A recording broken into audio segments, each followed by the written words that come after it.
한 여자가 법정에 섭니다. 그녀는 울지 않습니다. 망설임도 없습니다. 그리고 이렇게 말합니다. 제 오빠는 살인자입니다. 그 오빠의 이름은 윌렘 홀레더. 네덜란드 역사상 가장 악명 높은 범죄자, 그리고 이 모든 비극의 시작점이었던 하이네켄 납치 사건의 주범입니다. 그의 삶은 1958년 암스테르담의 낡고 스산한 집에서 시작되었습니다. 아버지는 한때 하이네켄 양조장에서 성실하게 일했던 평범한 가장이었으나 알코올 중독이라는 고질적인 문제에 빠져 직업과 가정을 모두 잃게 되었습니다. 이로 인해 어린 윌렘 홀레더의 가정은 폭력과 공포가 난무하는 지옥 같은 곳으로 변모했습니다. 가정 내의 불안정하고 폭력적인 환경은 어린 윌렘 홀레더에게 지울 수 없는 상처를 남겼고, 그는 일찍이 가정의 울타리를 벗어나 암스테르담의 거친 거리로 나서게 됩니다. 10대가 된 홀레더는 뒷골목을 배회하며 그곳에서 자신의 운명을 함께할 한 소년, 코르 반 하우트를 만납니다. 이 둘의 만남은 훗날 네덜란드 범죄 역사에 지울 수 없는 거대한 흔적을 남길 대형 사건의 서막이었으며, 이들의 파트너십은 상상을 초월하는 결과를 낳게 됩니다. 홀레더와 반 하우트는 암스테르담의 어두운 범죄 세계에 발을 들였고 소규모 폭력갱단에 가담하며 점차 그들의 영역을 확장해 나갔습니다. 이들은 주로 불법 점유자를 내쫓는 일을 수행하며 강도, 협박, 폭력과 같은 범죄 행위에 숙련되어 갔습니다. 이 과정을 통해 윌렘 홀레더는 공포를 권력으로 사용하는 법을 아주 자연스럽게 체득하게 됩니다. 그는 자신의 힘과 폭력을 과시하고 타인을 위협하여 자신이 원하는 것을 손쉽게 얻어내는데 능숙해졌습니다. 이러한 초기의 범죄 경험들은 그가 훗날 거대한 범죄 제국을 건설하는 데 필요한 잔혹함과 치밀함, 그리고 냉철한 판단력을 기르는데 중요한 밑거름이 되었습니다. 당시 그들은 아직 대중에게 잘 알려지지 않은 무명의 범죄자들이었지만 이미 암스테르담의 어두운 그림자 속에서 자신들의 존재감을 서서히 키워나가고 있었으며 더 큰 목표를 향한 야망을 품고 있었습니다.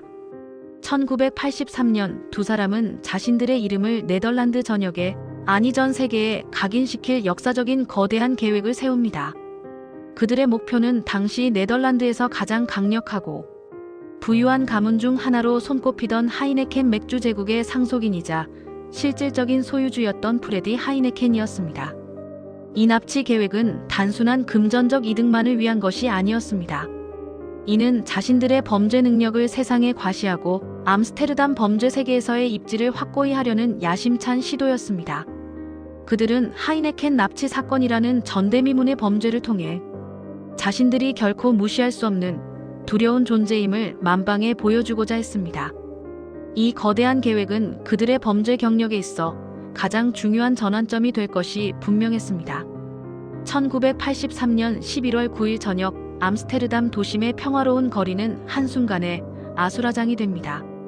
프레디 하이네켄과 그의 운전사 아부 도데러는 납치되었고, 이는 네덜란드 사회 전체에 엄청난 충격을 안겨주었습니다. 이 범죄는 결코 즉흥적으로 이루어진 것이 아니었습니다. 윌렘 홀레더와 코르 반 하우트는 이 납치 계획을 위해 무려 2년에 걸쳐 치밀하고 끈질기게 준비했습니다. 그들은 인질들을 감금할 장소를 신중하게 물색했고, 외부의 소음이 전혀 새어나가지 않도록 방음이 완벽하게 처리된 이중벽의 감금실을 직접 설계하고 만들었습니다. 또한 납치 후의 탈출 경로와 경찰의 추적을 따돌릴 방법, 몸값 협상 방식까지 세부적으로 계산하는 등 모든 단계를 철저하게 계획하고 연습했습니다. 인질들은 암스테르담 외곽의 웨스트포르트 산업지대에 위치한 컨셉 막사의 비밀 감금실에서 무려 21일간이라는 끔찍한 시간을 보내야 했습니다. 이 긴 시간 동안 프레디 하이네켄과 그의 운전사는 외부와 완전히 단절된 채 극심한 공포와 불안 속에서 하루하루를 버텨야만 했습니다. 그들은 자신들의 생명이 언제 어떻게 될지 모르는 극한의 상황에 처해 있었습니다. 납치범들은 하이네켄 가문에게 3,500만 네덜란드 길더라는 상상을 초월하는 몸값을 요구했습니다. 당시 이 금액은 천문학적인 액수였으며 네덜란드 경찰은 범죄자들에게 돈을 지급하는 것에 대해 강력히 반대하는 입장이었습니다. 그들은 범죄를 부추길 수 있다는 우려를 표했습니다. 그러나 프레디 하이네켄의 안전과 생명을 최우선으로 생각했던 하이네켄. 가족은 결국 경찰의 반대에도 불구하고 몸값을 지불하기로 결정합니다. 이는 사랑하는 가족을 구하기 위한 그들의 절박하고 고통스러운 선택이었습니다. 1983년 11월 30일 마침내 거액의 몸값이 납치범들에게 전달되었고 21일간의 길고 끔찍했던 감금 끝에 프레디 하이네켄은 무사히 가족의 품으로 돌아올 수 있었습니다. 이 사건은 유럽 역사상 가장 비싼 납치 사건으로 기록되며 전 세계 언론의 헤드라인을 장식했습니다. 그리고 동시에 이 사건은 윌렘 홀레더의 인생을 완전히 뒤바꾸는 결정적인 전환점이 되었습니다. 그는 이 사건을 통해 악명을 얻었고 그의 이름은 네덜란드 전역을 넘어 국제적으로까지 퍼져나갔습니다. 이제 그는 단순한 범죄자가 아닌 하이네켄 납치범이라는 꼬리표를 달게 되었습니다. 사건 직후 윌렘 홀레더는 결국 체포되어 법정에 서게 됩니다. 그는 하이네켄 납치 혐의로 11년형이라는 중형을 선고받았습니다. 그러나 감옥은 그에게 형벌의 장소가 아닌 오히려 새로운 기회의 장이 되었습니다. 그는 감옥이라는 폐쇄된 공간 안에서 오히려 더 큰 범죄 세계와 연결되었습니다. 그곳에서 그는 여러 강력한 갱스터들을 만나게 되었고 이들과 교류하며 자신의 범죄 네트워크를 더욱 확장했습니다. 홀레더는 감옥 안에서도 외부의 범죄 조직들과 긴밀한 연결고리를 만들며 출소 이후의 활동을 치밀하게 준비했습니다. 그는 감옥 생활을 단순한 형벌로 받아들이기보다는 자신의 범죄 제국을 더욱 견고하게 다지는 준비기간으로 활용했습니다. 더 큰 문제는 하이네켄 납치 몸값 중 상당 금액이 끝내 추적되지 않았다는 점입니다. 이 막대한 미추적 자금은 홀레더가 출소 후 새로운 범죄 제국을 건설하는 데 필요한 초기 자금이 되었을 가능성이 매우 큽니다. 그는 이 돈을 바탕으로 자신의 세력을 확장하고 더욱 조직적이고 잔혹한 범죄를 계획하고 실행할 수 있었습니다. 이 자금은 그의 범죄 활동에 기름을 붓는 역할을 한 것입니다. 출소 후 홀레더는 이전보다 훨씬 더 대담하고 조직적인 범죄 활동을 시작했습니다. 그는 갈취와 협박 그리고 폭력을 사용하여 자신의 세력을 급속도로 확장해 나갔습니다. 그의 조직원은 최대 20명이 넘었다고 전해지며 암스테르담의 범죄 세계에서 독보적인 존재로 군림하게 되었습니다. 그는 또한 악명 높은 오토바이 갱단인 헬스 엔젤스, 암스테르담 지부의 핵심 인물들과 긴밀하게 교류하며 조직 범죄 세계의 중심으로 더욱 깊숙이 들어갔습니다. 이 시기 홀레더의 주변에는 부동산 사업가 빌렘 엔드스트라가 나타나게 됩니다. 겉으로는 사업 파트너처럼 보였지만 이들의 관계는 공포와 복잡한 이해관계로 얽혀 있었습니다. 엔드스트라는 홀레더의 범죄 활동에 자금을 대거나 그의 불법적인 돈을 세탁하는 역할을 했을 것으로 추정되며 홀레더의 그림자 아래에서 암스테르담의 부동산 시장에서 상당한 영향력을 행사했습니다. 이들의 관계는 점차 위태로운 균형을 이루며 이어졌습니다. 2003년 홀레더의 오랜 친구이자 가장 가까웠던 범죄 동지였던 코르반 하우투가 암스테르담 시내 한복판에서 잔혹하게 암살됩니다. 이 사건은 홀레더에게 엄청난 충격을 주었고 그와 엔드스트라의 관계에도 돌이킬 수 없는 균열을 일으켰습니다. 반 하우트의 죽음은 홀레더에게 자신의 생명마저 위협받을 수 있다는 경각심을 일깨웠으며 그는 자신을 위협하는 세력에 대한 의심과 함께 주변 인물들을 극도로 경계하기 시작했습니다.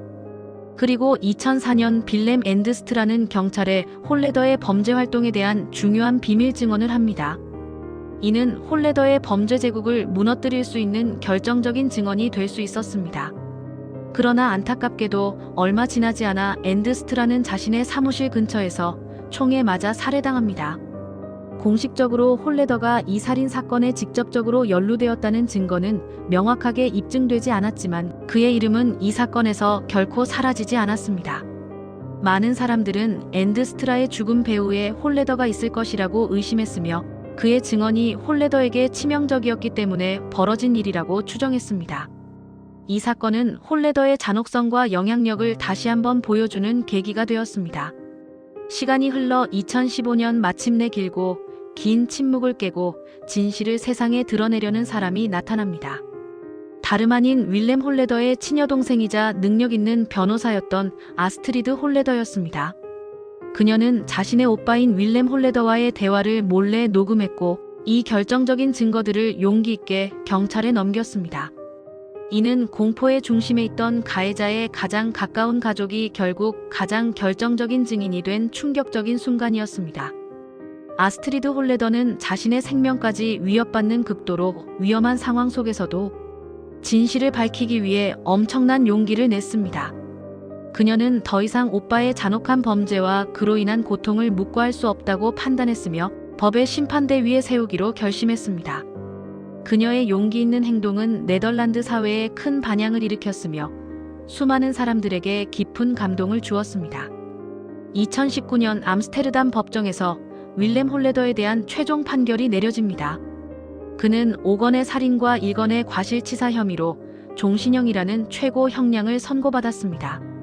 판결문은 홀레더가 직접적인 살인을 저지르지는 않았지만 살인을 명령했고 조직했으며 공포로 주변 사람들을 철저히 지배했다고 명확하게 밝혔습니다.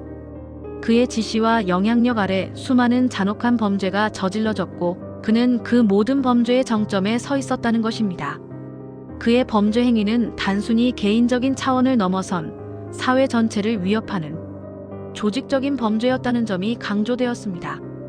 2022년 항소심과 2024년 대법원에서도 이 판결은 모두 유지되었습니다. 모든 법적 절차가 끝난 후 윌렘 홀레더는 네덜란드 국가에 의해 영원히 사회로부터 격리되었습니다. 그는 더 이상 외부와 소통할 수 없는 감옥에 갇혀 자신의 범죄에 대한 대가를 남은 생애 동안 치르게 되었습니다. 그의 종신형은 네덜란드 법원이 그를 얼마나 위험한 인물로 판단했는지를 여실히 보여주는 증거였습니다. 이 모든 비극적이고 잔혹한 사건들은 1983년 그 유명한 하이네켄 납치 사건에서 시작되었습니다. 하이네켄 납치는 단순한 금전적 이득을 노린 범죄를 넘어섰습니다.